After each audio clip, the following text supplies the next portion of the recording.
दोस्तों कल देर रात हमने आपको बताया था कि किस तरह से ईरान के जो प्रेसिडेंट है इब्राहिम रईसी साहब, उनका हेलीकॉप्टर क्रैश कर गया। जिसके बाद ये खबर सामने आ रही थी कि अभी तक उनके हेलीकॉप्टर, जो कि क्रैश्ड हेलीकॉप्टर है, उसका पता भी नहीं चल पा रहा था। पूरी रात जो है वो इन्वेस्टिगेशन जारी रहा। पूरी रात जो है लोग जो हैं वो अलग, और साथ ही साथ जो एडमिनिस्ट्रेशन के लोग थे, जो ऑफिशियल्स लोग थे, वो तलाशी में लगे हुए थे कि आखिरकार वो हेलीकॉप्टर क्रैश होकर के गिरा तो कहाँ गिरा।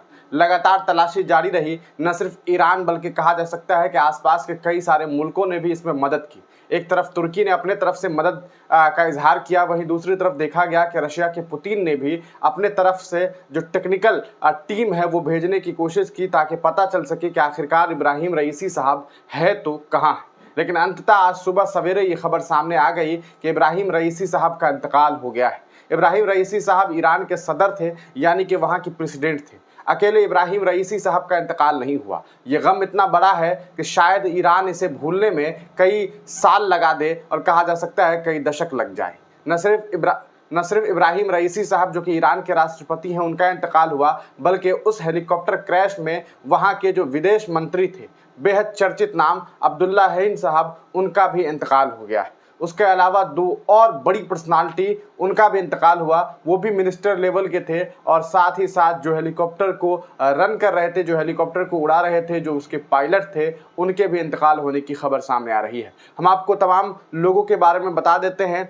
आपको तस्वीर दिखाई दे रहा होगा, ये वो 4 लोग हैं, जिसमें ये 2 लोग आपको, इधर के 2 लोग और इधर 1, ये तमाम लोग जो है वो मिनिस्टर लेवल के लोग हैं। ये पायलट हैं, और ये जो आपको शख्स दिखाई दे रहे हैं, ये है इब्राहिम इब्राहिम रईसी साहब, जो कि वहाँ के प्रेसिडेंट थे। उनका इंतकाल हो गया है, और हेलीकॉप्टर क्रैश में बेहद भयानक, और कह सकता है बहुत भयानक एक्सीडेंट हुआ था, उसमें इन लोगों का इंतकाल हुआ। ये वो 4 शख्सियत हैं जिन्हें आप देख सकते हैं, जिनका इंतकाल हो गया है। अभी हम आपको कुछ और तस्वीरें दिखाएंगे, जिसे देखने के बाद आपको अंदाज़ा होगा कि कितना आप देखें कि कंफर्म कर दिया गया है। साथ ही साथ हम आपको एक वीडियो के फुटेज दिखा दें सबसे पहले, ताकि आपको मालूम चल सके कि किस तरह से अभी the official announcement of the death of the president Raisi at the shrine of the इमाम रजा। इमाम रजा जो है, उनका जो श्राइन है, उनका जो कहा सकता है कि मज़ार है, वहाँ से भी ऑफिशियल